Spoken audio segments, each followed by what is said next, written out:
Imagine waking up tomorrow with complete control over every word you speak, every emotion you feel, every dollar you spend, and every thought that crosses your mind. Sounds impossible, right? But over 2,000 years ago, there was a man who believed this wasn't just possible. He believed it was the only way to live a truly free life. His name was Epictetus, and he was born a slave. Let that sink in. He had no control over his body, no freedom of movement, no say in his circumstances. He was owned by another person. Yet somehow, this man discovered something so powerful, it transformed him from a physical slave into one of the most influential teachers of mental and emotional freedom. He taught, "No one can hurt you without your permission." At first, that might sound harsh, especially to someone going through real pain. But what he meant was this: while we can't always control what happens to us, we can control how we respond. And in that response lies our true power. Most of us today aren't physically enslaved, but many of us are trapped by our own uncontrolled words, emotions, spending habits, and thoughts. We say things we regret. We let our moods ruin entire days. We spend money we don't have on things we don't need. And we allow our minds to spiral with fear, doubt, and worry. But what if I told you that the same wisdom that freed a Roman slave could also free you?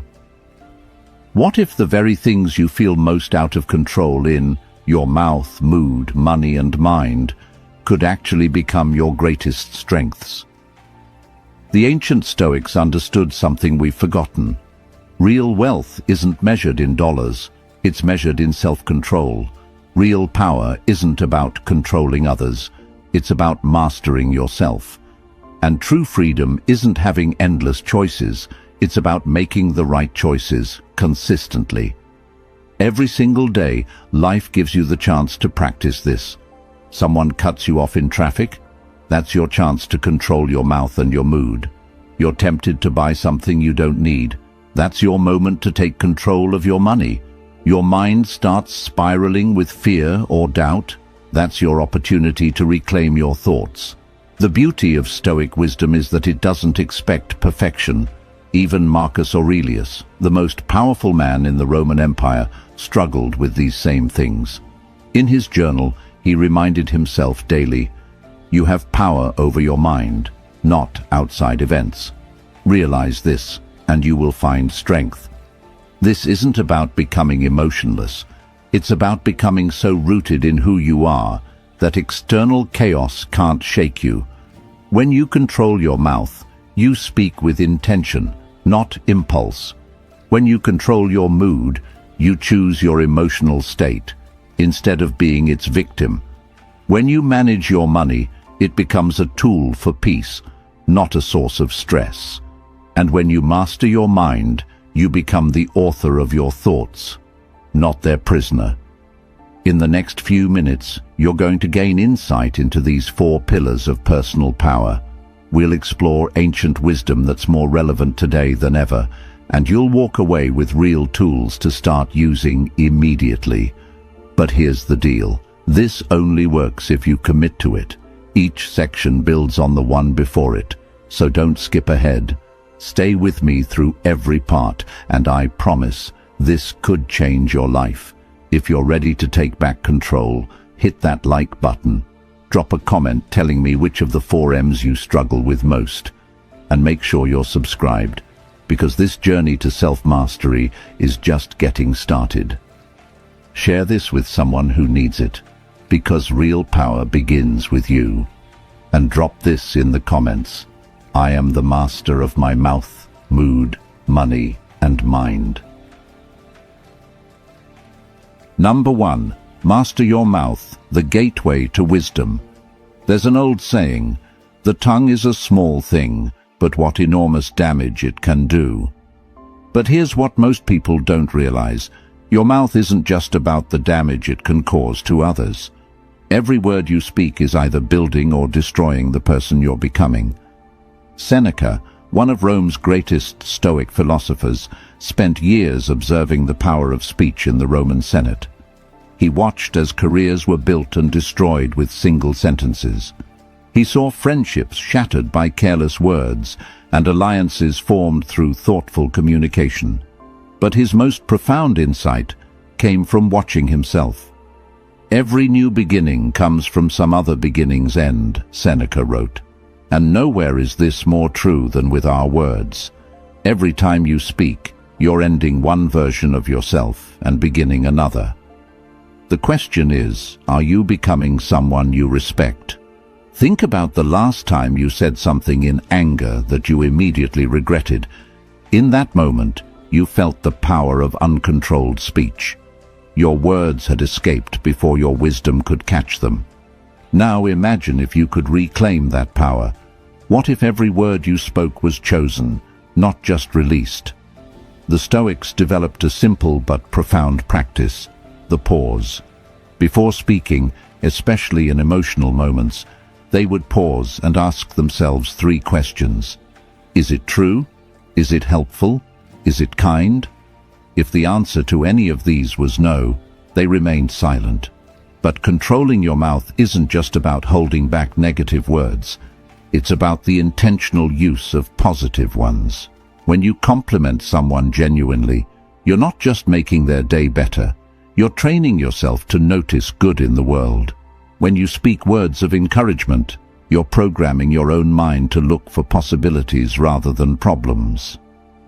Marcus Aurelius wrote in his personal journal, "Be like the rocky headland on which the waves constantly break. It stands firm, and round it the seething waters are laid to rest." Your controlled speech can be that headland for others. In a world of reactive communication, your thoughtful words become a source of calm and strength. Here's a practice that will transform your relationships immediately. For the next 7 days before you speak in any emotionally charged situation, take 3 deep breaths. In the first breath, ask yourself what you're feeling. In the second, ask what the other person might be feeling. In the third, ask what words would serve the highest good of everyone involved. The amazing thing about mastering your mouth is that it creates a feedback loop. When you speak with intention, people respond to you differently. They listen more carefully, trust you more deeply, and seek your counsel more often. This isn't manipulation. It's the natural result of becoming someone worth listening to. But perhaps the most powerful aspect of mouth mastery is how it affects your relationship with yourself. Every time you keep a promise you made verbally, you're building self-trust. Every time you speak kindly about yourself, you're reshaping your self-image. Every time you refuse to gossip or complain, you're choosing to focus your mental energy on what you can control. Remember, your words don't just communicate your thoughts, they shape them. When you consistently speak words of possibility, gratitude, and wisdom, your mind begins to think in those patterns automatically.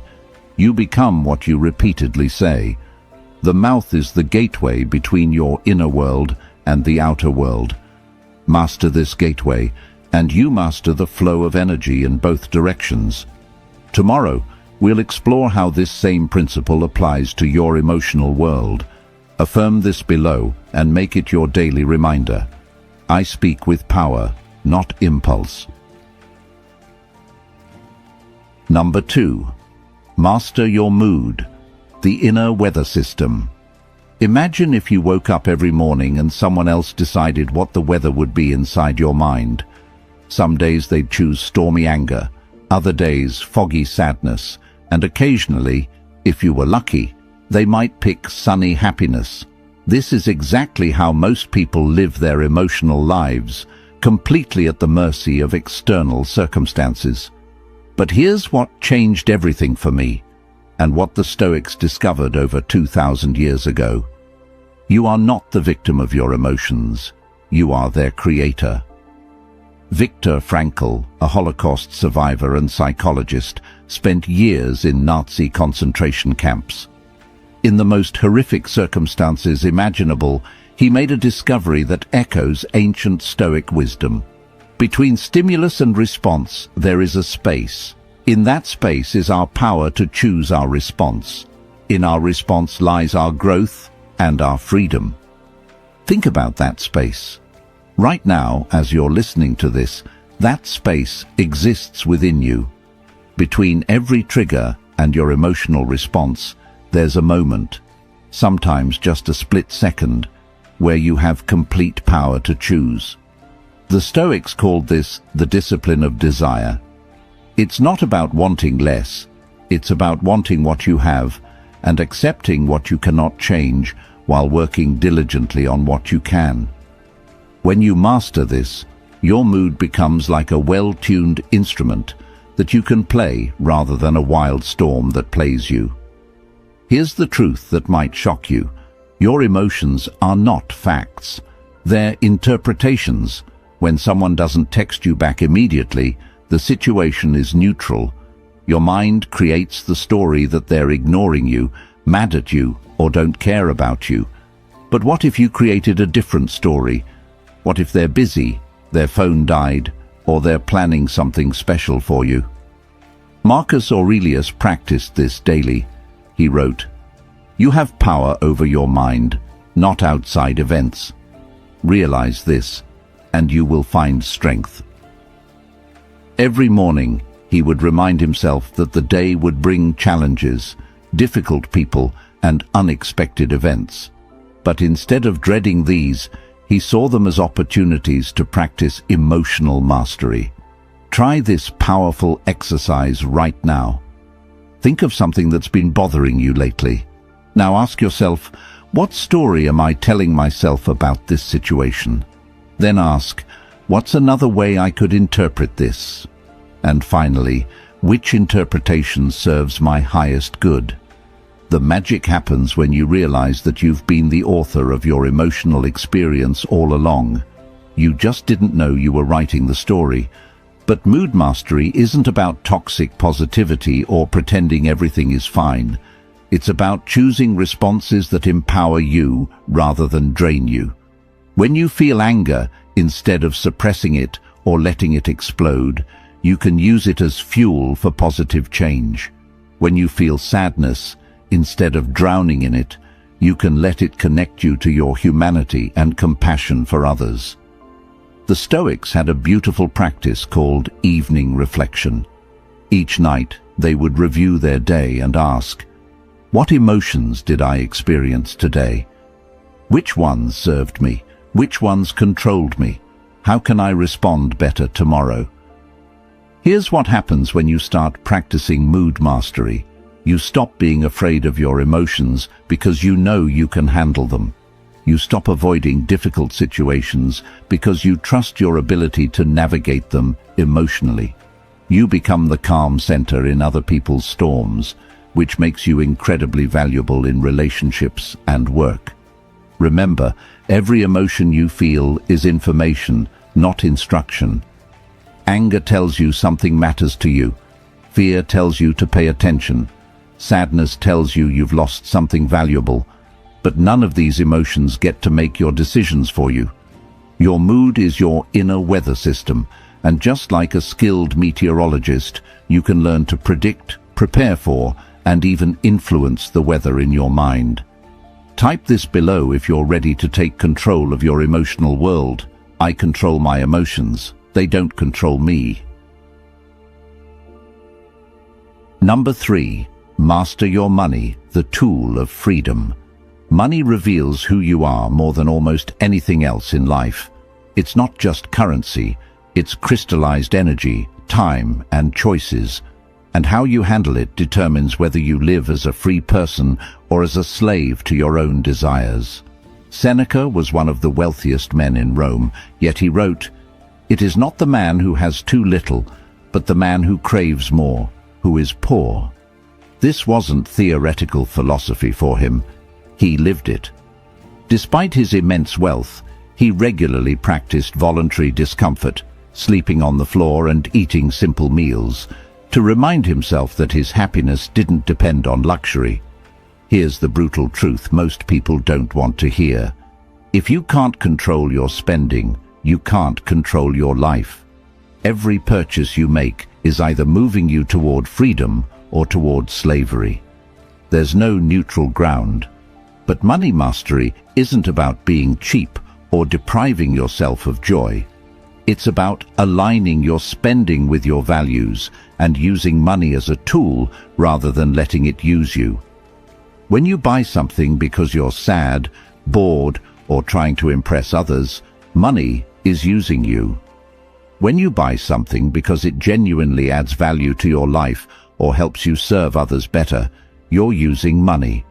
The Stoics practiced something called preferred indifference. Things that are generally good to have, but don't determine your worth or happiness. Money falls into this category.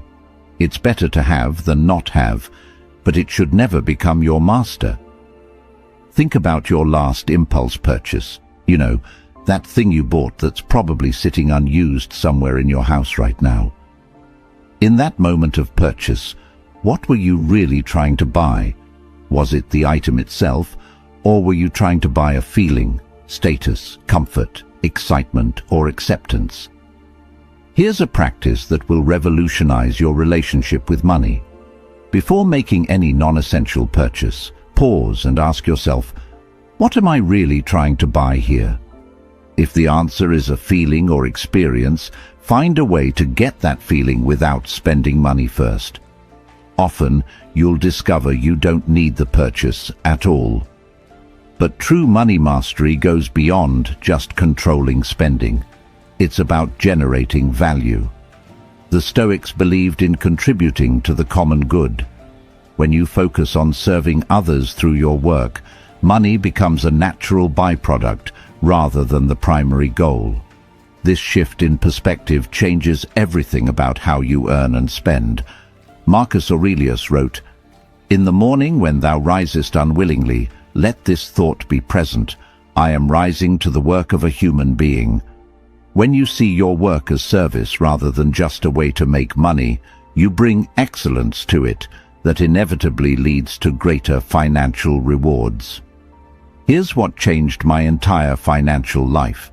I started tracking not just where my money went, but how I felt after each purchase. I created 3 columns: purchase, reason, and feeling after. What I discovered shocked me. The purchases that brought lasting satisfaction were always aligned with my values. Books that expanded my mind, experiences with loved ones, tools that helped me serve others better.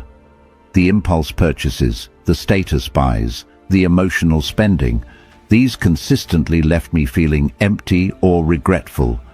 This simple practice gave me clarity about my spending patterns that no budget app ever could. Money mastery also means understanding the difference between assets and liabilities.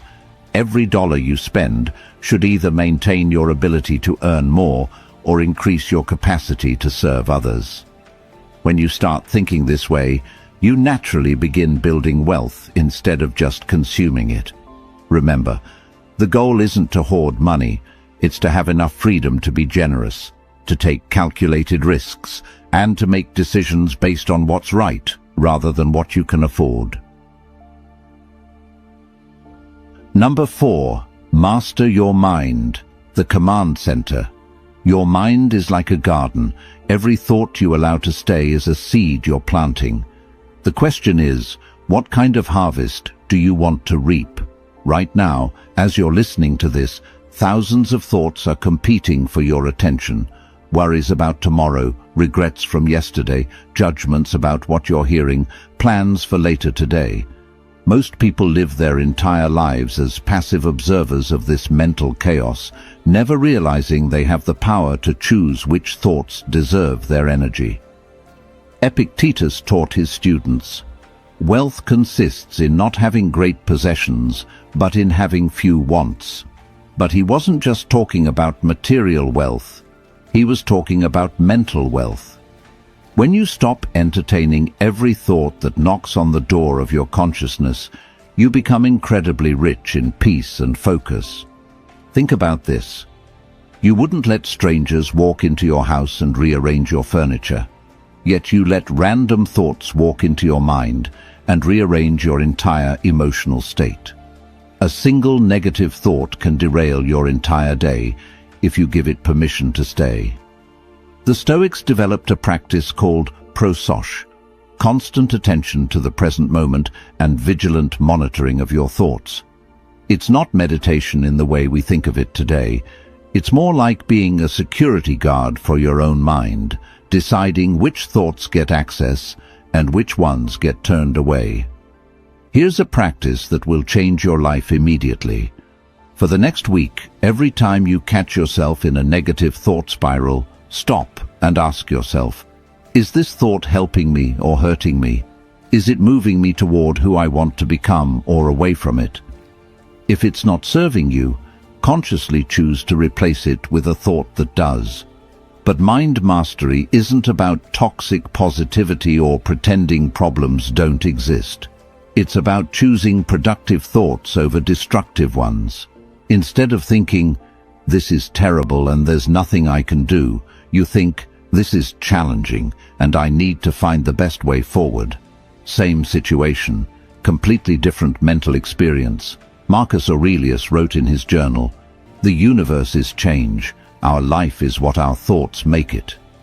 He understood that while he couldn't control the Roman Empire's enemies, the political intrigue, or even his own mortality, he had absolute sovereignty over his mental kingdom. Your mind is constantly telling you stories about what things mean. Someone doesn't smile at you, and your mind creates a story about rejection. Traffic is heavy, and your mind creates a story about being late and everything going wrong. Your boss asks to see you, and your mind creates a story about being in trouble. But here's the power. You can rewrite these stories in real time. That person who didn't smile might be dealing with their own struggles.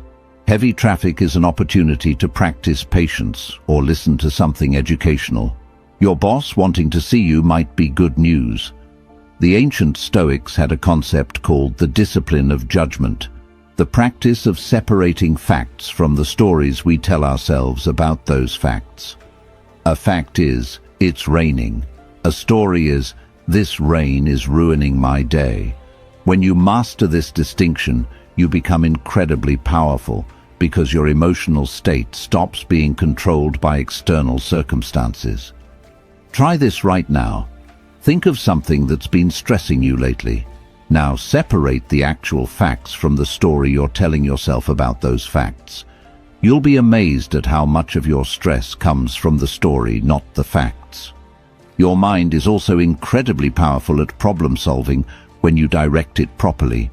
Instead of letting it run wild with worry, give it specific problems to solve. Instead of, what if everything goes wrong? Ask, what's the best way to handle this situation? Your mind loves challenges, but it needs clear direction from you. Remember, every thought you think is either building the person you're becoming or tearing that person down. You are literally thinking yourself into existence every moment of every day. Comment, I'm the architect of my mind to claim my power.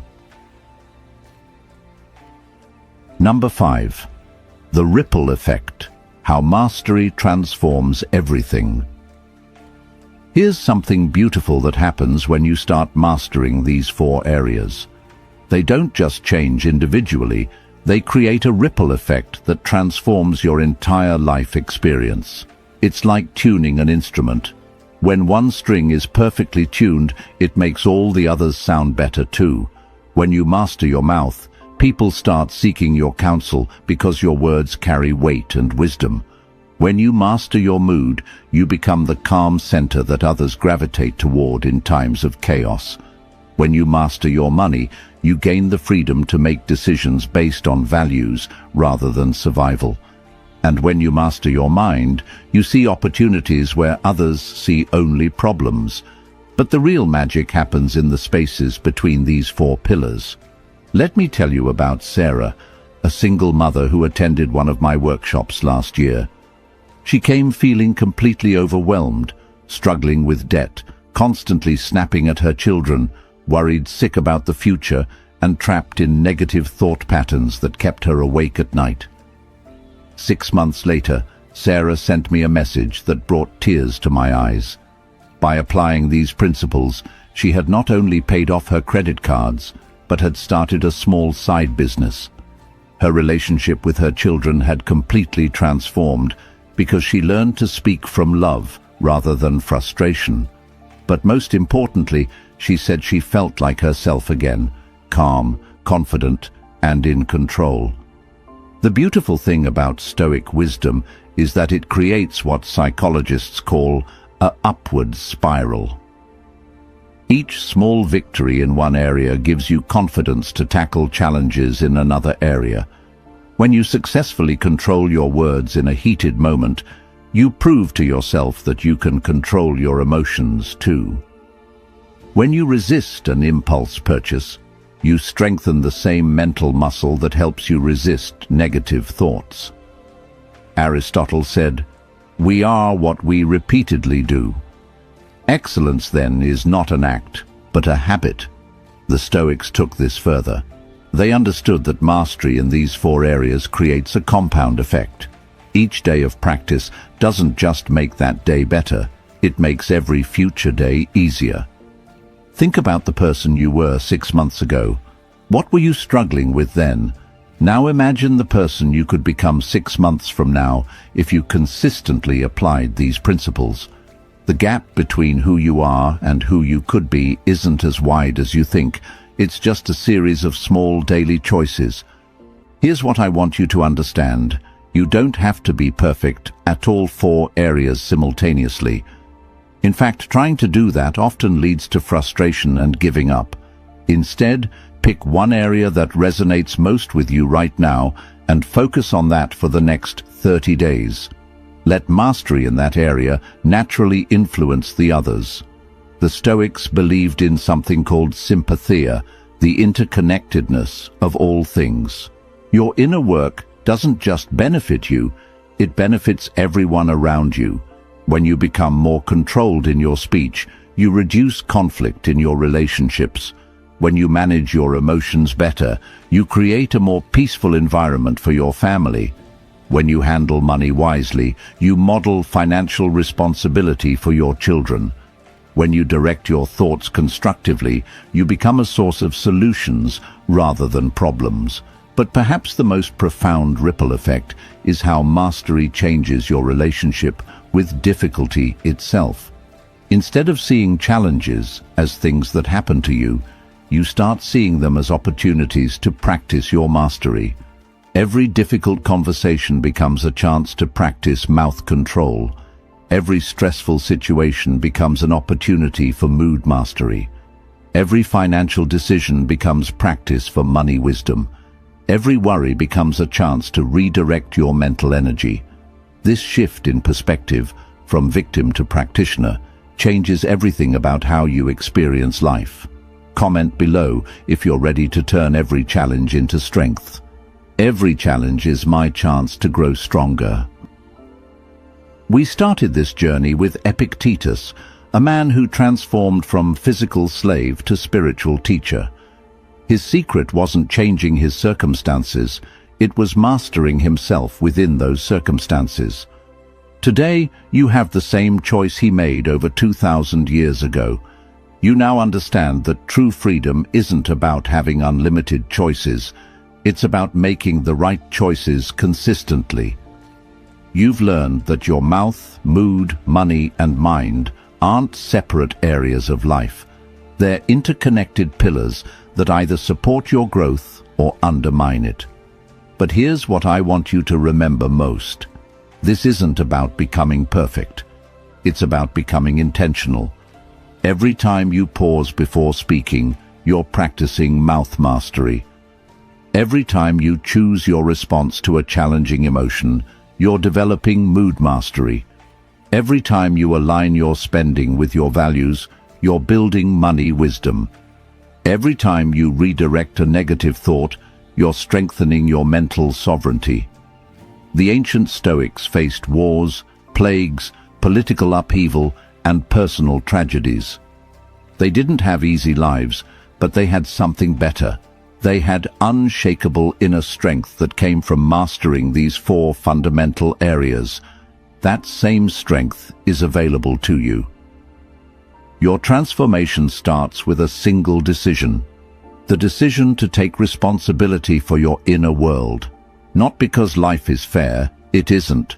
Not because it's easy, it won't be. But because you deserve to live as the master of your own experience, rather than as a victim of circumstances. 6 months from now, you'll either be the same person with the same struggles, or you'll be someone who has learned to navigate life with wisdom, intention, and inner strength. The choice is entirely yours, and the time to make it is right now. Remember Epictetus's words, "No one can hurt you without your permission." Today, you withdraw that permission. Today, you begin the journey from reaction to response, from chaos to control, from slavery to freedom. The 4 pillars of mastery are waiting for you. Your future self is counting on you. And somewhere in the eternal realm of ideas, the ancient Stoics are cheering you on. Take the first step. Start today. Start now. If this message resonated with you, smash that like button. Share this with someone who needs to hear it. Drop your commitment in the comments below and subscribe for more life-changing wisdom. Your journey to mastery begins now. Drop this final affirmation in the comments. Today I choose mastery over mediocrity, intention over reaction, and freedom over slavery to circumstances.